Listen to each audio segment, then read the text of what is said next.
You guys cannot get enough of Scooby Doo, but honestly neither can I. You guys already know I have verbal diarrhea about most topics, but Scooby Doo I really could talk about forever. I genuinely think every kid should watch it, and I'm gonna make my kids watch it when I'm older, even though they'll be like, Mom, I don't wanna watch this stupid old show, and I'll be like, listen, you're gonna watch it and you're gonna like it. I'm gonna be a great mother.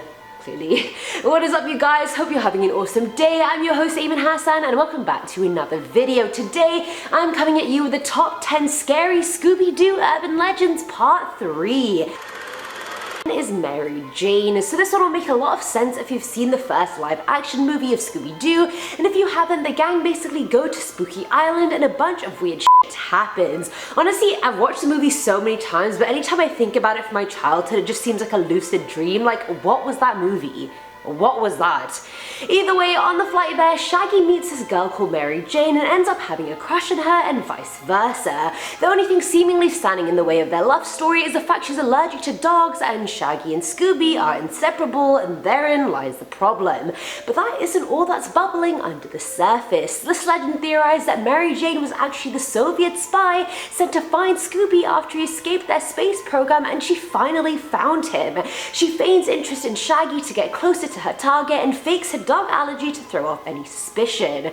Also, how ironic that Shaggy falls in love with Mary Jane when he also smokes a lot of that Mary Jane. No wonder. Coming in at number 9 is The Curse. Now, Che actually shared this theory with me, and although I don't fully trust him and never trust Che people, I will agree that it seems pretty plausible. According to this legend, Scooby Doo isn't a dog at all, but a cursed human being. The curse turned Scooby into a dog, and since the whole gang was best friends with him as a human, they set off solving mysteries and fighting off the supernatural in hopes of finding a cure for him, or at least a way to undo the curse.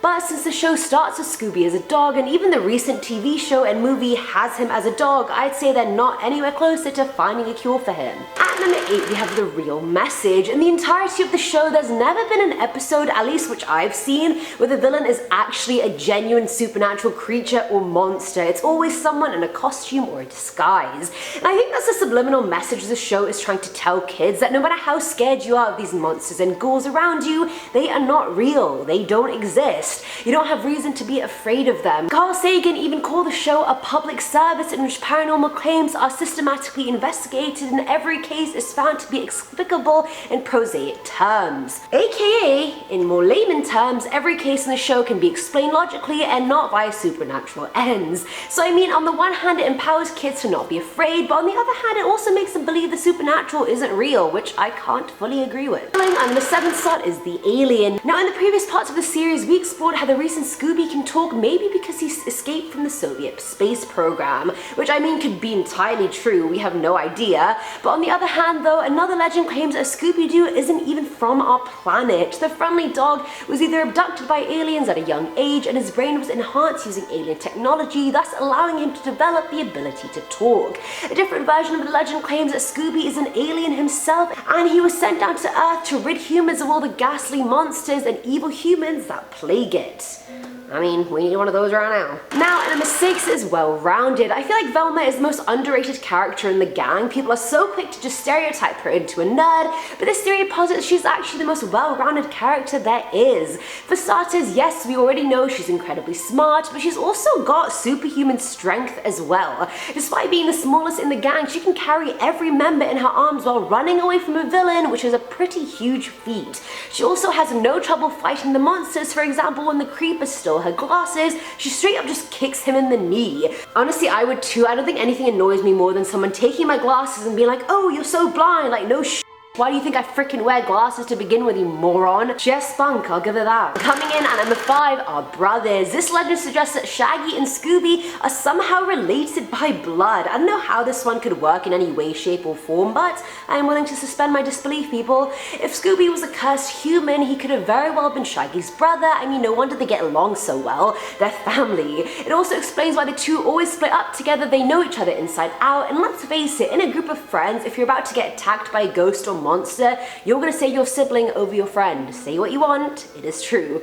Unless, I mean, you have an estranged sibling, then I mean, that's your problem. At number 4 is the deity. I feel like as much as the world wants to talk to their pets, we still can't seem to wrap our head around the fact that a dog like Scooby Doo can talk. Well, according to the film theory, Scooby Doo is actually an ancient deity called Anunnaki. These deities appear in the mythological traditions of ancient Assyrians, Sumerians, Babylonians, and more. The Anunnaki do not have physical forms, and so they have to take over the bodies of animals. Sumerians believed they were the most powerful deities in the pantheon, and that their role was to tell the Sumerians what their fate in life was, which is a lot of responsibility and pressure. A lot more than I'd expect from Scooby Doo, but I guess every origin story has its pros and cons, am I right? At number 3 slot is the breakup. In Scooby Doo Mystery Incorporated, Velma and Shaggy start dating before he breaks up with her in the episode Howl of the Fright Hound. The breakup happens after the couple have already hidden their relationship from Scooby Doo as to not hurt his feelings, as he's obviously very territorial about his best friend and gets jealous easily. Shaggy decides to dump her because he realizes he misses Scooby way too much and that he's just not ready for a relationship. Well, if you weren't ready, you shouldn't have committed to begin with, Shaggy, right? Yeah. This theory suggests that the real reason he broke up with Velma is because he realized he had strong feelings for his sister Madeline after all. Matt has had a huge crush on Shaggy since she was literally born, and he'd always been wary of her because of it. But in Scooby-Doo Abracadabra Doo, he realizes that the feeling is actually mutual. I honestly don't get how both of them can snake Velma like that. Shaggy, she's known her whole life, and Madeline is literally her sister. I'd be fuming, to be honest. Fuming. Now at number 2 is Fred the Player. Throughout the series, the tension between Daphne and Fred can be cut with a knife, but that also doesn't stop him from having his cake and eating it too.